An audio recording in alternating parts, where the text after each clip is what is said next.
Hello students, welcome to law excellence IAS academy. ఇవాళ మనం November 15వ తేదీకి సంబంధించి హిందూ పేపర్లోని ఇంపార్టెంట్ ఆర్టికల్స్ చూద్దాం. ఫస్ట్ది చూడండి, AFSPA armed forces special powers యాక్ట్ని మణిపూర్లో తీసుకురావటం జరిగింది, దానికి సంబంధించి. రెండవది, బిర్సా ముండా యొక్క బర్త్ యానివర్సరీకి సంబంధించి ట్రైబల్ పీపుల్కి సంబంధించి మన ప్రధాని స్టాంప్ మరియు కాయిన్ని లాంచ్ చేయటం జరుగుతోంది. అలానే మన ప్రెసిడెంట్ కూడా ట్రైబల్ యొక్క డెవలప్మెంట్ కి ఆకాశమే హద్దు అన్నట్టుగా చెప్పారు. మరి ఈ నేపథ్యంలో ట్రైబల్ పీపుల్ కి సంబంధించి బిర్సా ముండా, ఆయన యొక్క కాంట్రిబ్యూషన్స్, ముండా రెబెలియన్, అలాగే ట్రైబల్ ఇనిషియేటివ్స్, వీటన్నింటి గురించి చూద్దాం. మూడవది చూడండి, బేసిక్ కంట్రీస్ COP29లో క్లైమేట్ ఫినాన్స్ కి కమిట్ అయి ఉండాలి అన్నట్టుగా అడుగుతూ ఉన్నాయి మిగతా దేశాలని. మరి ఈ నేపథ్యంలో అసలు బేసిక్ కంట్రీస్ అంటే ఏమేమి ఉన్నాయి, క్లైమేట్ ఫినాన్స్ అంటే ఏంటి, దీనికి కమిట్ అయి ఉండాలి అన్నట్టుగా ఎందుకు దేశాలను అడుగుతున్నాయి, ఈ డీటెయిల్స్ అన్ని చూద్దాం. నెక్స్ట్ చూడండి, మన కామర్స్ మినిస్టర్ అయినటువంటి గోయల్ ఏమంటున్నారు, ఆర్బీఐ ఈ ఇంట్రెస్ట్ రేట్స్ ని కట్ చేయాల్సిన అవసరం ఉంది, మనకి గ్రోత్ అన్నటువంటిది రావాలి అంటే, ఎందుకంటే ఫుడ్ ప్రైసెస్ అన్నటువంటివి పెరుగుతూ ఉన్నటువంటి నేపథ్యంలో. సో వీటి మధ్య లింక్ ఏంటి అసలు అన్నటువంటిది తెలుసుకుందాం. అలానే హేట్ స్పీచ్ కి సంబంధించి సుప్రీంకోర్టు ఒక పబ్లిక్ ఇంట్రెస్ట్ లిటిగేషన్ అన్నటువంటి దాఖలైతే దానిని కొట్టేసింది. మరి ఎందుకు కొట్టేసింది, అసలు హేట్ స్పీచ్ అంటే ఏంటి అన్నటువంటి తెలుసుకుందాం. నెక్స్ట్ చూడండి, పినాకా రాకెట్ సిస్టమ్ కి సంబంధించినటువంటి ట్రయల్స్ ని డిఆర్డిఓ సక్సెస్ఫుల్ గా ఫినిష్ చేసింది. మరి ఈ నేపథ్యంలో పినాకా రాకెట్ సిస్టమ్ అంటే ఏంటి, దీని యొక్క యూజెస్ ఏంటి అన్నటువంటి చూద్దాం. చివరిగా ఇవాళ గురు నానక్ జయంతి. మరి ఈ నేపథ్యంలో గురు నానక్ మొదటి సిక్ గురు, మరి సిక్కిజం కి సంబంధించి కర్తార్పూర్ కారిడార్, వీటన్నింటి గురించి కూడా మనం తెలుసుకుందాం. ఇవాల్టి మన ఫస్ట్ ఆర్టికల్ చూడండి, మణిపూర్లో వైలెన్స్ హిట్ ఏరియాస్లోని 6 ఇంటిలో ఏఎఫ్ఎస్పిఏని తీసుకురావటం జరిగింది. మరి దీనిని మనం ఇంటర్నల్ సెక్యూరిటీ అన్నటువంటి టాపిక్ కింద చదువుకుంటాము. అలానే left wing extremism, north east insurgency, terrorism in hinterland and border areas, so వీటన్నింటిలో కూడా మనం చదువుకుంటాం. అయితే ఏఎఫ్ఎస్పిఏ అంటే ఏంటి, armed forces special powers act అంటాం. 1958వ సంవత్సరంలో దీన్ని తీసుకురావటం జరిగింది. బట్ దీని మూలాలు ఎక్కడున్నాయి, 1942వ సంవత్సరం ఆగస్టు 15వ తేదీన బ్రిటిష్ గవర్నమెంట్ దీనిని క్విట్ ఇండియా మూవ్మెంట్ ని సప్రెస్ చేయాలన్నటువంటి లక్ష్యంతో armed forces special powers ordinance అన్నటువంటి పేరుతో తీసుకొచ్చిందనమాట. సో అస్సాం డిస్ట్రిబ్యూడ్ ఏరియాస్ లో 1947వ సంవత్సరంలో కూడా దీన్ని ఇన్వోక్ చేయటం జరిగింది. ఎందుకు, పార్టిషన్ తర్వాత ఇంటర్నల్ సెక్యూరిటీ ఛాలెంజెస్ ని ఎదుర్కోవటానికి. మరి దాని తర్వాత స్వతంత్రం వచ్చిన తర్వాత మన భారతదేశం 1958వ సంవత్సరంలో armed forces Assam and Manipur special powers act అన్నటువంటి పేరుతో 1958లో దీన్ని తీసుకొచ్చింది. ఆ తర్వాత మనం చూస్తే నాగా హిల్స్, అలాగే చుట్టుపక్కల ఉన్నటువంటి ఏరియాస్ లో అప్రైజింగ్ ని డీల్ చేయడానికి దీన్ని ఇంప్లిమెంట్ చేశారు. 1990లో జమ్మూ అండ్ కాశ్మీర్ కి కూడా దీన్ని, ఈ యాక్ట్ ని ఇంప్లిమెంట్ చేయటం జరిగింది. సో ఇలా అప్పటి నుంచి వస్తూనే ఉందన్నమాట. అయితే 1958లో armed forces special powers bill అనేసి దీన్ని తీసుకొచ్చి పార్లమెంట్ ఆమోదించిన తర్వాత armed forces special powers act గా ఇది అందుబాటులోకి వచ్చింది. సో ఆ టైంలో ఏంటి అంటే, కొన్ని డికేడ్స్ అగో కదా మనకి నార్త్ ఈస్టర్న్ స్టేట్స్ లో బాగా వైలెన్స్ ఎక్కువగా ఉండేది. సో ఆ టైంలో స్టేట్ గవర్నమెంట్స్ వాటిని కంట్రోల్ చేయడం చాలా డిఫికల్ట్ గా ఉండేది. అందుకని ఆర్మ్డ్ ఫోర్సెస్ కి స్పెషల్ పవర్స్ ఇచ్చేసి ఎక్కడైతే డిస్టర్బ్డ్ ఏరియాస్ అనేసి డిక్లేర్ చేస్తామో ఆ డిస్టర్బ్డ్ ఏరియాస్ లో ఈ ఆర్మ్డ్ ఫోర్సెస్ కి పవర్స్ అన్నటువంటివి ఉంటాయి. సో వాళ్ళు ఎవరినైనా చంపేయొచ్చు, అరెస్ట్ చేయొచ్చు, అలాగే వారెంట్ లేకుండా వాళ్ళ ప్రెమిసెస్ లో సర్చ్ చేయొచ్చు. వాళ్ళకి సెంట్రల్ గవర్నమెంట్ కి సంబంధించి లీగల్ సూట్స్, ప్రాసిక్యూషన్ ఏదైతే ఉంటుందో దాని నుంచి ప్రొటెక్షన్ కూడా ఉంటుందన్నమాట. అలా అన్ని పవర్స్ ఇచ్చి, స్పెషల్ పవర్స్ ఇచ్చి తీసుకొచ్చినటువంటి చట్టమే ఈ armed forces special powers act అన్నటువంటిది. మరి దీని కింద ఈ ఏఎఫ్ఎస్పిఏ యాక్ట్ కింద సెక్షన్ 3 అన్నటువంటిది ఉందన్నమాట. Section 3 of AFSPA act disturbed areas గురించి తెలుపుతుంది. మరి డిస్టర్బ్డ్ ఏరియా అనేసి ఎవరు డిక్లేర్ చేస్తారు అంటే, సెంట్రల్ గవర్నమెంట్ అన్నటువంటిది స్టేట్స్ తో కలిపి దాన్ని, ఒక ప్రాంతాన్ని డిస్టర్బ్డ్ ఏరియా అన్నట్టుగా డిక్లేర్ చేయటం జరుగుతుంది. సో అలాంటి డిస్టర్బ్డ్ ఏరియా అనేసి డిక్లేర్ చేసిన తర్వాత ఆ రీజియన్ అన్నటువంటిది 3 months వరకు కంటిన్యూస్ గా డిస్టర్బ్డ్ ఏరియాస్ యాక్ట్ కింద ఉంటుందన్నమాట. సో ఆ టైంలో ఈ ఏఎఫ్ఎస్పిఏకి ఫుల్ పవర్స్ అన్నటువంటి ఉంటాయి. అయితే ఆ 3 నెలలు అయిపోయిన తర్వాత మళ్ళీ ఆ యాక్ట్ని ముందుకు తీసుకెళ్లాలా వద్దా అన్నటువంటిది స్టేట్ గవర్నమెంట్తో కలిసి సెంట్రల్ గవర్నమెంట్ డెసిషన్ తీసుకుంటుంది. అయితే ప్రస్తుతం మనం చూస్తే యూనియన్ హోమ్ మినిస్ట్రీ అన్నటువంటిది డిస్టర్బ్డ్ ఏరియా నోటిఫికేషన్ని ఇస్తూ వస్తోంది. అయితే మణిపూర్లో ఇంతకుముందు జరిగినటువంటి అల్లర్లు మనకు తెలుసు, కానీ ఇప్పుడు మళ్ళీ మొదలవుతూ ఉన్నాయి. ఇటు కుకీకి సంబంధించి, ఇటు మైతీస్కి సంబంధించి ప్రజలు అక్కడ ఉన్నటువంటి మహిళల్ని అబ్డక్ట్ చేయటం, రేప్ చేయటం, కాల్చివేసి చంపేయటం ఇలాంటివన్నీ జరుగుతూ ఉన్నటువంటి నేపథ్యంలో మళ్ళీ హోమ్ మినిస్ట్రీ అన్నటువంటిది ఈ నోటిఫికేషన్ని జారీ చేసింది. ఆర్మ్డ్ ఇన్సర్జెంట్స్ పెరుగుతూ ఉన్నటువంటి నేపథ్యంలో ఒక కన్సర్న్ లాగా చూస్తూ ఈ 6 వైలెన్స్ హిట్ ఏరియాస్ ఏవైతే మణిపూర్లో ఉన్నాయో వాటిలో ఏఎఫ్ఎస్పిఏని తీసుకొచ్చారనమాట. మరి ఏఎఫ్ఎస్పిఏకి సంబంధించి ఆర్గ్యుమెంట్స్ ఉంటాయి, ఇటు అగెనెస్ట్ గాను ఉంటాయి, ఇటు ఫేవర్ గాను ఉంటాయి. ఫేవర్ గా ఏమేమి ఉంటాయి? ఫర్ ఎగ్జాంపుల్ ఏఎఫ్ఎస్పిఏ తీసుకొస్తే సెక్యూరిటీ ఛాలెంజెస్ ని అడ్రస్ చేయొచ్చు. అదే టైంలో security forces complex security challenges ని ట్యాకిల్ చేసేలాగా వాళ్ళకి పవర్స్ ఇవ్వచ్చు. అట్లానే ఆ పర్సనల్ కి లీగల్ ప్రొటెక్షన్ అన్నటువంటిది ఉంటుంది. అంతేకాకుండా ఆర్మ్డ్ ఫోర్సెస్ పర్సనల్స్ లో మొరేల్ ని తీసుకురావడానికి కూడా ఏఎఫ్ఎస్పిఏని ఒక ఇన్స్ట్రుమెంటల్ గా యూజ్ చేయొచ్చు. కానీ అగెనెస్ట్ గా ఆర్గ్యుమెంట్స్ చాలా ఉన్నాయి. ఎందుకని? స్టేట్ అటానమీ అన్నటువంటిది పోతోంది. డిస్టర్బ్డ్ ఏరియా అని చెప్పేసి ఇప్పుడు సెంట్రల్ గవర్నమెంటే స్టేట్ గవర్నమెంట్తో మాట్లాడుతోంది, కానీ అసలు స్టేట్ గవర్నమెంట్ యొక్క పర్మిషన్ కూడా, కన్సెంట్ కూడా లేకుండా కొన్నిసార్లు డిస్టర్బ్డ్ ఏరియాగా డిజిగ్నేట్ చేస్తుంది. సో ఆ టైంలో స్టేట్ యొక్క అటానమీ వైలేట్ అవుతోంది. అట్లానే ఈ ఫోర్సెస్ని ఇష్టం వచ్చినట్టుగా యూజ్ చేస్తూ ఉన్నారు.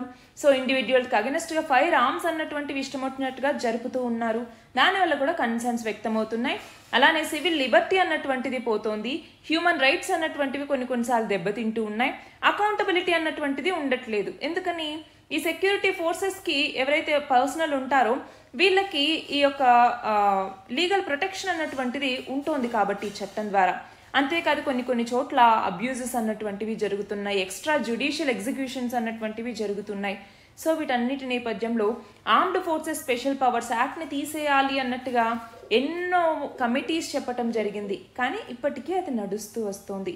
అయితే ఇప్పుడు ఎలా ఉంది అంటే ఆర్మ్డ్ ఫోర్సెస్ స్పెషల్ పవర్స్ యాక్ట్ని తీసుకొచ్చి డిస్టర్బ్డ్ ఏరియాగా ప్రకటించిన తర్వాత దీన్ని తీసుకొస్తే 6 నెలలు పాస్ అయిన తర్వాత ఈ డిక్లరేషన్ని నెససరీ అనుకుంటే మళ్ళీ ఎక్స్టెండ్ చేస్తారు, లేదు అనుకుంటే రివోక్ చేయటం జరుగుతుంది.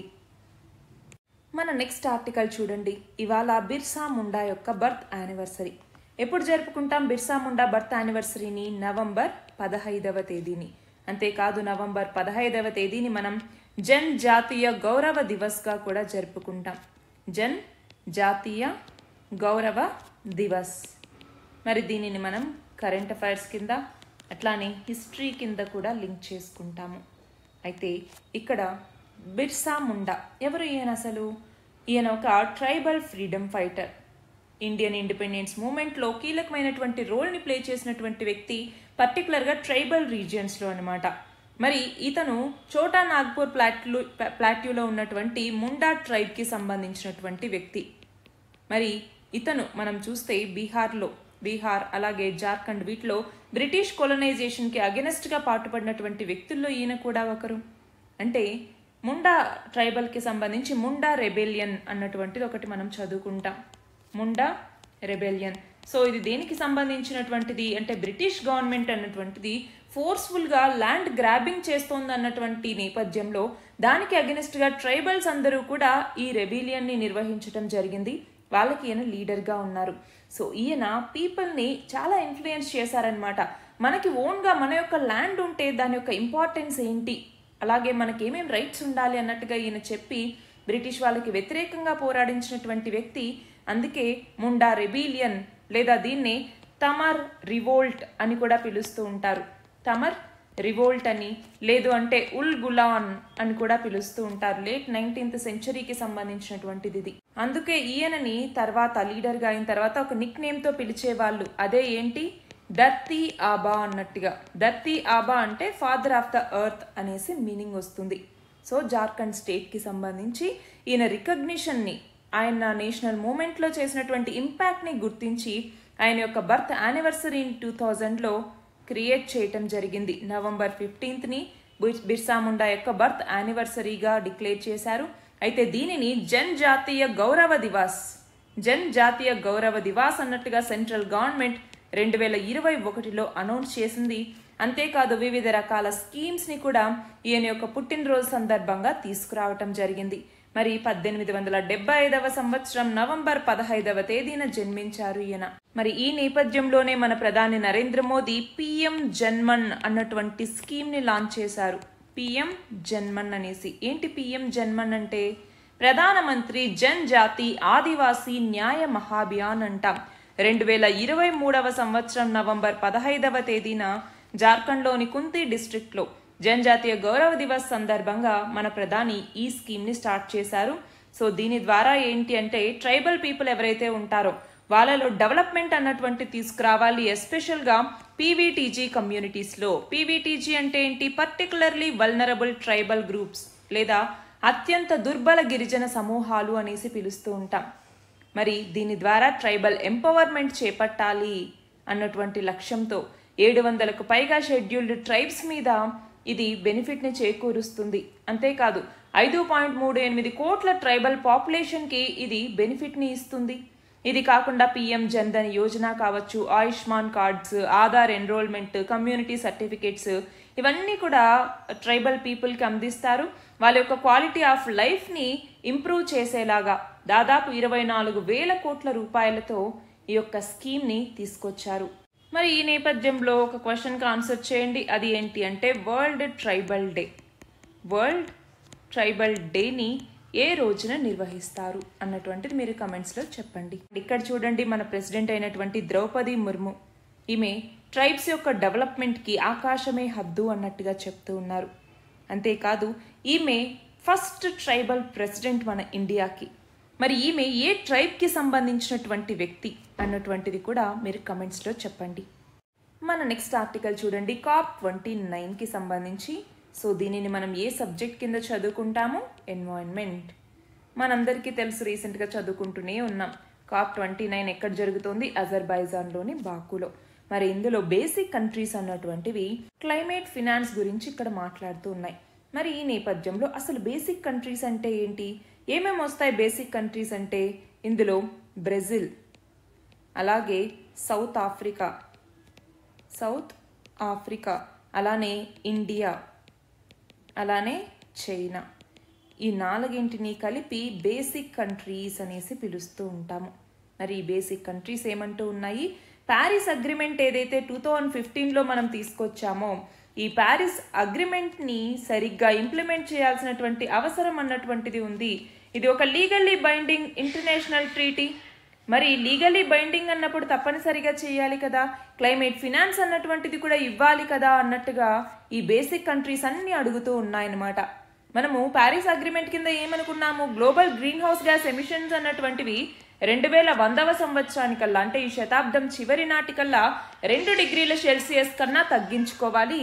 అలాగే ప్రీ ఇండస్ట్రియల్ లెవెల్స్తో పోలిస్తే 1.5 డిగ్రీ సెల్సియస్ కన్నా తక్కువకి తీసుకురావాలి అన్నటువంటిది లక్ష్యం. మరి అలా చేయాలి అంటే డెవలప్డ్ కంట్రీస్ కంపల్సరీగా గ్లోబల్ ఫినాన్స్ అంబిషన్ గోల్స్ ఏవైతే పెట్టుకుంటూ ఉన్నాయో వాటిని రీచ్ అయ్యేలాగా ఉండాలి. అలాగే క్లైమేట్ ఫినాన్స్ అన్నటువంటిది అందించాలి.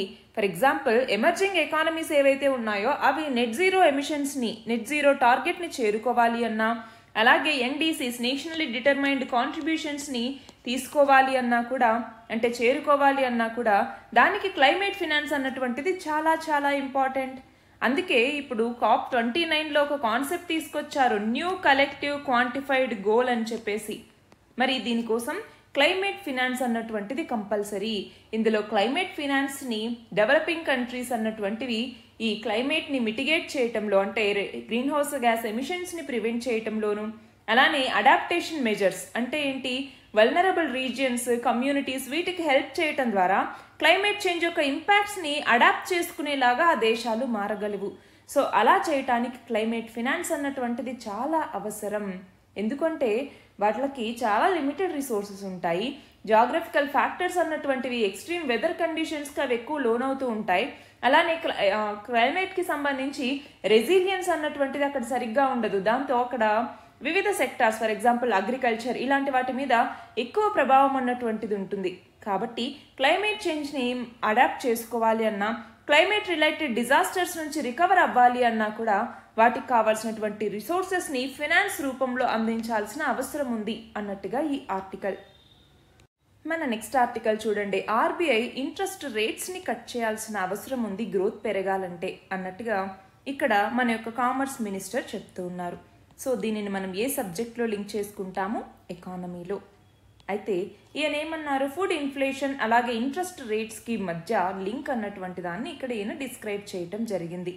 సో ఏమన్నారు అంటే ఫుడ్ ప్రైసెస్ ఇన్ఫ్లేషన్ అన్నటువంటిది ఆర్బీఐ యొక్క ఇంట్రెస్ట్ రేట్ డెసిషన్స్లో ఒక మేజర్ రోల్ అన్నటువంటిది ప్లే చేయకూడదు.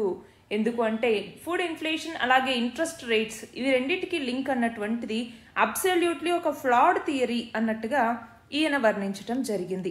అంతేకాదు ఫుడ్ ఇన్ఫ్లేషన్ అన్నటువంటిది మనకి సప్లై మరియు డిమాండ్ యొక్క రిజల్ట్ మానిటరీ ఇష్యూ కన్నా, కాబట్టి ఈ యొక్క రేట్స్ని తగ్గించాల్సిన అవసరం ఉంది అన్నట్టుగా ఈయన అన్నారు. మరి ఈ నేపథ్యంలో మనకి ఎప్పుడు ఇన్ఫ్లేషన్ టార్గెట్ అన్నటువంటిది ఉంటుందన్నమాట. అంటే ఇంత ఇన్ఫ్లేషన్ ఉండాలి, ఇంత ఇన్ఫ్లేషన్ కన్నా తగ్గకూడదు అన్నట్టుగా.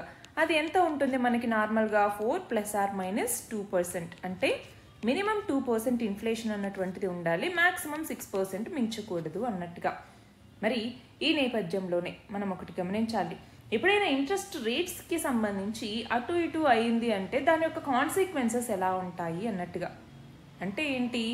అది ఇన్ఫ్లేషన్ మీద, ఇన్వెస్ట్మెంట్ మీద, అలాగే గ్రోత్ మీద కూడా దాని యొక్క ఇంపాక్ట్ అన్నటువంటిది ఉంటుంది. ఫర్ ఎగ్జాంపుల్ ఇప్పుడు రేట్ కట్ అన్నటువంటిది కావాలి అని అడుగుతూ ఉన్నారు కదా. మరి రేట్ కట్ ఎందుకు కావాలంటున్నారు? ఒకటి, ఇప్పుడు కోర్ ఇన్ఫ్లేషన్ అన్నటువంటిది ఎక్కువగా ఉంది, అలాగే ఇన్ఫ్లేషనరీ ఎక్స్పెక్టేషన్స్ కూడా ఎక్కువగా ఉన్నాయి. రెండవది వచ్చేసరికి తక్కువ ఇంట్రెస్ట్ రేట్స్ ఉందనుకో, అంటే రేట్ అన్నటువంటి తగ్గింది అనుకో, అప్పుడు దాని ద్వారా ఇన్వెస్ట్మెంట్ అన్నటువంటిది పెరుగుతుంది, దాంతో కెపాసిటీ యూటిలైజేషన్ అన్నటువంటిది పెరుగుతుంది, సో ఎకానమీ గ్రో అవుతుంది అన్నట్టుగా. మూడవది వచ్చేసరికి కంపెనీస్ కొన్ని డెట్ రిడన్ ఉన్నాయి, అంతేకాదు బ్యాంకు కూడా ఎన్పిఎస్ నాన్ పర్ఫార్మింగ్ అసెట్స్తో బర్డన్ ఇప్పుడు ఉన్నాయి, కాబట్టి అవన్నీ తగ్గించాలంటే రేట్ కట్ కావాలి అనేసి. అయితే ఇప్పుడు ఒకవేళ రేట్ కట్ చేస్తే దాని యొక్క కాన్సిక్వెన్సెస్ అన్నటువంటివి ఎలా ఉంటాయి? కాన్సిక్వెన్సెస్ ఎలా ఉంటాయి? ఫస్ట్ ఆఫ్ ఆల్ మనకి ఫారిన్ ఫినాన్స్ అన్నటువంటిది ఉంటుందా? సో ఆ ఫారిన్ ఫినాన్స్ అన్నటువంటిది డిక్లైన్ అయ్యేటటువంటి అవకాశాలు చాలా ఉన్నాయి, దాంతో రూపీ డిప్రిసియేషన్ అన్నటువంటిది కూడా రావచ్చు. రెండవది వచ్చేసరికి ఇన్ఫ్లేషన్ని ఇది మరింత పెంచేటటువంటి అవకాశం కూడా ఉంది, దాంతో కంపెనీస్ ఎవరైతే ఈ ఫారిన్ కరెన్సీని తీసుకొని ఉంటాయో ఆ కంపెనీస్ అన్నటువంటివి ఇన్సాల్వెంట్గా మారిపోయేటటువంటి అవకాశము ఉంది. అంతేకాదు ఇంపాక్ట్ మేజర్గా మనం చూస్తే మ్యానుఫ్యాక్చరింగ్ మీద పడవచ్చు, మ్యానుఫ్యాక్చరింగ్లోకి వచ్చేసరికి నెగిటివ్ ఇంపాక్ట్ అన్నటువంటిది రావచ్చు. అట్లానే ఇది ఎకనామిక్ స్లోడౌన్కి కూడా దారి తీయవచ్చు, ఎకనామిక్ స్లోడౌన్కి కూడా దారి తీయవచ్చు.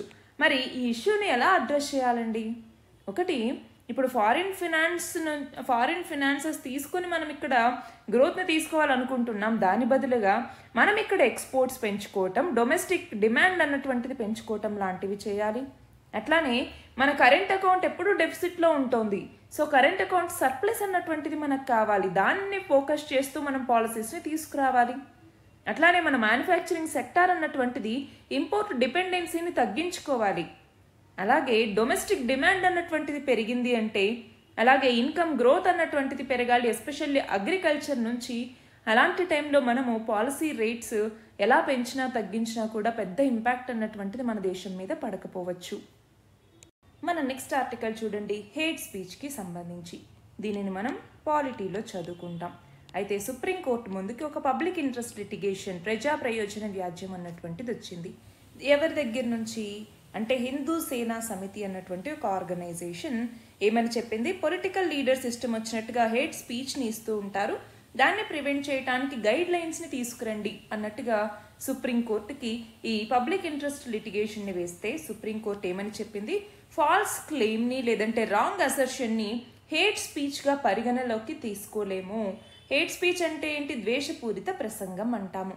ఇలా పరిగణలోకి తీసుకోలేమన్నట్టుగా ఈ పిఐఎల్ని కొట్టేసిందనమాట. మరి ఈ నేపథ్యంలో అసలు హేట్ స్పీచ్ అంటే ఏంటి?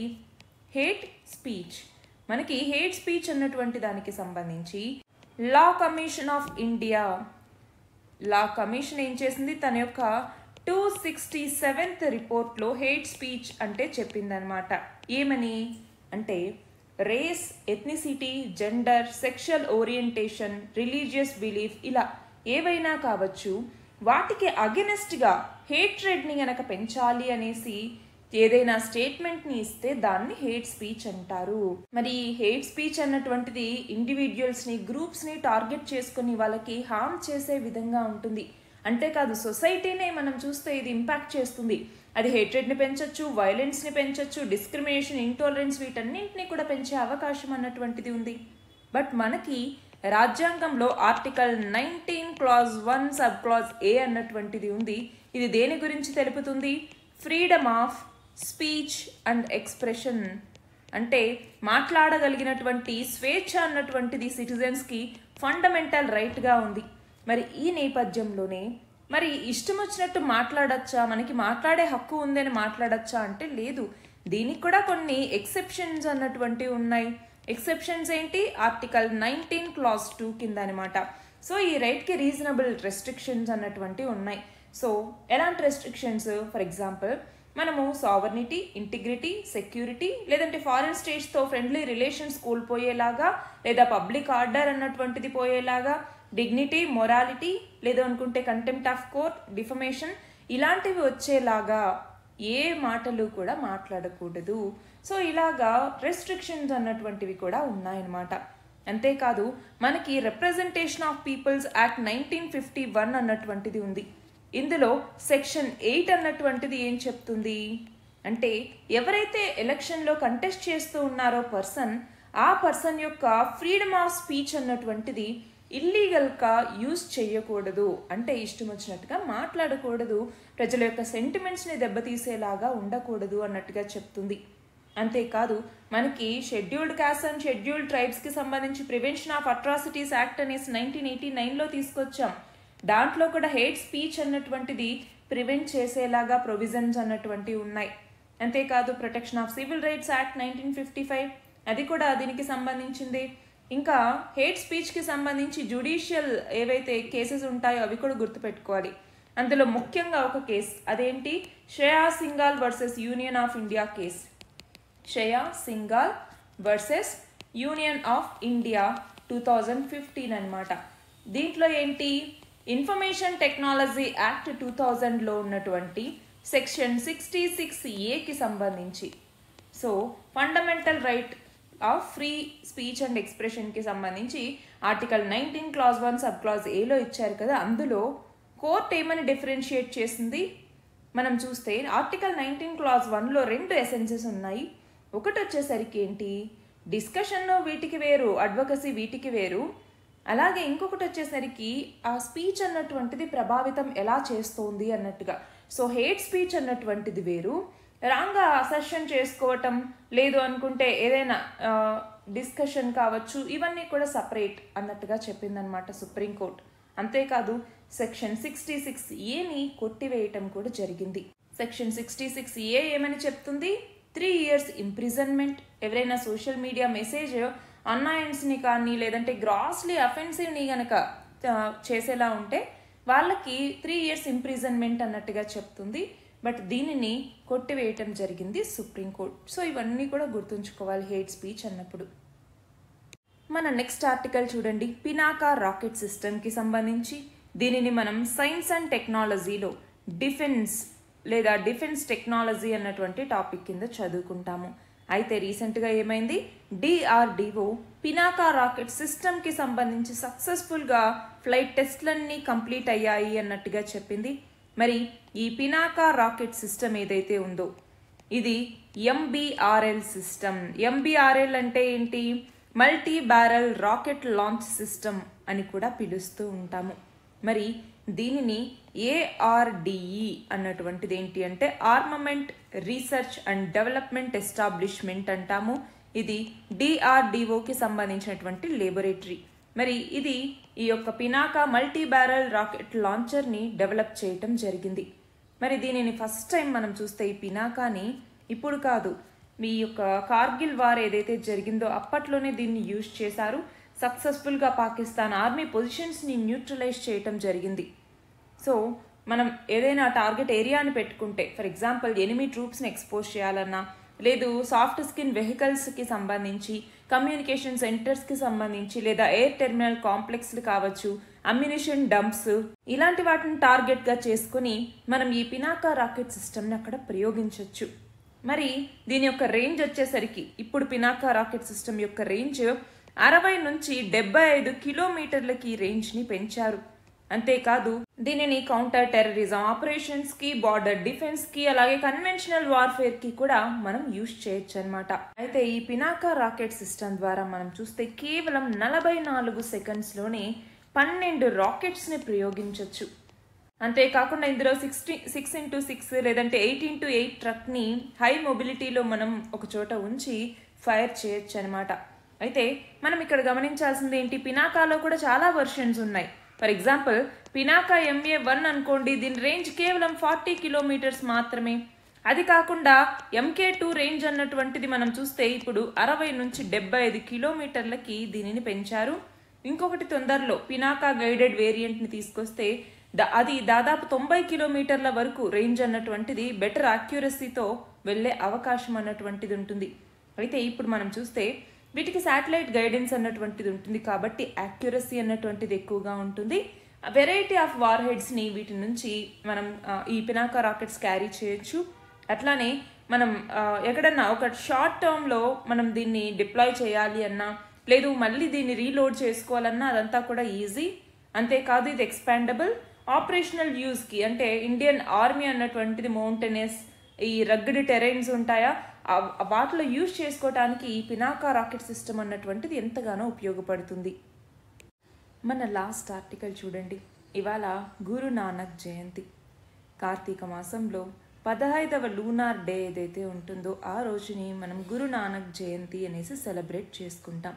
మరి గురు నానక్ ఈయన ఫస్ట్ సిక్ గురు, మనందరికీ తెలుసు, సిక్కిజం యొక్క ఫౌండర్ కూడా. మరి సిక్కిజంకి సంబంధించిన ఇంపార్టెంట్ ఫెస్టివల్స్లో ఇది కూడా ఒకటి. గురు నానక్ జయంతి లేదా గుర్పూరబ్ అని కూడా పిలుస్తూ ఉంటాము. మరి ఈ నేపథ్యంలో గురు నానక్, ఈయననే బాబా నానక్ అని కూడా పిలుస్తూ ఉంటారు. సిక్ గురూస్ మొత్తం 10 మంది ఉంటారు కదా, అందులో మొదటి వ్యక్తి ఈయన. మరి గురు నానక్ దేవ్ ఒక మెసేజ్ని ఎప్పుడు ఇస్తూ ఉండేవాళ్ళు. అది ఏంటి, ఏక్ ఓంకార్ అన్నటువంటిది. ఏక్ ఓంకార్ అంటే గాడ్ ఒక్కరే ఉంటారు, ప్రతి చోట ఉంటారు అన్నటువంటిది. అంతేకాదు దేవుణ్ణి వర్షిప్ చేయాలి అంటే మనకు అంతఃశుద్ధి ఉంటే సరిపోతుంది అన్నట్టుగా చెప్పినటువంటి వ్యక్తి ఈయన. సిక్కిజంకి సంబంధించి 3 పిల్లర్స్ ఈయన చెప్తూ ఉంటారు. ఒకటి వచ్చేసరికి నామ్ జప్నా అన్నటువంటిది, అంటే దేవుడి పేరుని తలుచుకుంటూ ఉండటం. రెండవది కిరాత్ కర్ణి, అంటే ఏంటి, మనం హానెస్ట్గా ట్రూత్ఫుల్గా బతకాలి అన్నటువంటిది. మూడవది వచ్చేసరికి వంద్ చక్నా అనేసి పిలుస్తూ ఉంటాం. వంద్ చక్నా అంటే ఏంటి, మనము ఇతరులతో షేర్ చేసుకోవాలి, ఎస్పెషల్గా అవసరం ఉన్నటువంటి వ్యక్తులు ఎవరైతే ఉంటారో వాళ్ళకి సహాయపడాలి అన్నట్టుగా. మరి గురు నానక్ ఈయన క్యాస్ట్ సిస్టమ్ని రిజెక్ట్ చేసినటువంటి వ్యక్తి, ఈక్వాలిటీని ప్రమోట్ చేశారు. సంగత్ లేదా కమ్యూనిటీ అంటాము. సంగత్ అన్నటువంటి కాన్సెప్ట్ని ఈయన ఇంట్రడ్యూస్ చేశారనమాట. మరి ఆది గ్రంథ్ లేదా గురు గ్రంథ్ సాహిబ్ అన్నటువంటిది మనం లివింగ్ గురు అన్నట్టుగా కన్సిడర్ చేస్తూ ఉంటాము. వీళ్ళ యొక్క వర్షిప్ ప్లేస్ వచ్చేసరికి గురుద్వారా అన్నటువంటిది. సిక్ అన్న పదానికి మీనింగ్ ఏంటి, లెర్నర్ అనేసి. వాళ్ళ యొక్క ఫెయిత్ని మనం గుర్మత్ లేదా గురూస్ వే అని పిలుస్తూ ఉంటాం. మరి గురు గోబింద్ సింగ్, మనకి సిక్ గురువుల్లో గురు గోబింద్ సింగ్ ఒకరు. ఆయన ఖల్సా అన్నటువంటిది మెన్ మరియు ఉమెన్కి సంబంధించి, సిక్కులకి సంబంధించిన మిలిటరీ గ్రూప్ అనమాట. దాన్ని 1699వ సంవత్సరంలో ఖల్సాని మొదలుపెట్టిన వ్యక్తి. అంతేకాదు సిక్కులకి సంబంధించి పంచ్ కక్క, ఇది గుర్తుంచుకోవాలి. అందులో ఒకటి వచ్చేసరికి కడా అంటాం. కడా అంటే స్టీల్ బ్రేస్లెట్ లాంటిది. 2 కచ్రా, ఇది కాటన్ అండర్వేర్కి సంబంధించి. 3 కిర్పాన్ అంటే స్టీల్ స్వార్డ్ అనమాట. 4వది కేష్ అంటే హెయిర్ అన్నటువంటిది కట్ చేయరు, అన్కట్ హెయిర్. 5వది వచ్చేసరికి కంగా అంటాం. కంగా అంటే వుడెన్ కూంబ్ అన్నటువంటిది వీళ్ళు వాడతారు. సో సిక్కిజంకి సంబంధించి ఇవి గుర్తుంచుకోవాలి. అలాగే కర్తార్పూర్ కారిడార్, మీకు గనక గుర్తుంటే 2019వ సంవత్సరంలో గురు నానక్ దేవ్ యొక్క 550వ బర్త్ యానివర్సరీ సందర్భంగా కర్తార్పూర్ కారిడార్ని బిల్డ్ చేయటం జరిగింది. మరి బాబా గురు నానక్ దేవ్కి సంబంధించి ఈ కర్తార్పూర్ కారిడార్ అన్నటువంటిది చాలా చాలా ఇంపార్టెంట్. మరి ఈ కారిడార్ దేన్ని కనెక్ట్ చేస్తుంది? మనం చూస్తే పాకిస్తాన్లో దర్బార్ సాహెబ్ గురుద్వారా అన్నటువంటిది ఉంటుంది. దానిని ఇండియాలో పంజాబ్ ప్రావిన్స్లో గుర్దాస్పూర్ డిస్ట్రిక్ట్లో ఉన్నటువంటి డేరా బాబా నానక్ ష్రైన్, వీళ్ళిద్దరిని చూడండి, డేరా బాబా నానక్ ష్రైన్ని కలుపుతుందనమాట. పాకిస్తాన్లో ఉన్నటువంటి ఈ దర్బార్ సాహెబ్ గురుద్వారాకి ఇండియాలో ఉండే డేరా బాబా నానక్ ష్రైన్కి కలుపుతూ ఈ కర్తార్పూర్ కారిడార్ని నిర్మించటం జరిగింది. మరి ఇక్కడ వచ్చేసరికి ఏంటి, ఇండియన్ పిలిగ్రిమ్స్ ఎవరైతే ఉంటారో వీళ్ళకి వీసా ఫ్రీ మూవ్మెంట్ అన్నటువంటిది జరుగుతుందన్నమాట. అంటే మన భారతదేశం నుంచి పాకిస్తాన్లోకి వెళ్ళే వాళ్ళకి వీసా అన్నటువంటిది అవసరం లేదు. అయితే ఇంకొకటి గుర్తుంచుకోవాలి, గురు నానక్ దేవ్ ఈయన భక్తికి సంబంధించి నిర్గుణ ఫార్మ్ ఆఫ్ భక్తిని అడ్వకేట్ చేసినటువంటి వ్యక్తి గురు నానక్ దేవ్. ఇవి ఇవాల్టి important articles. All the very best and thank you very much.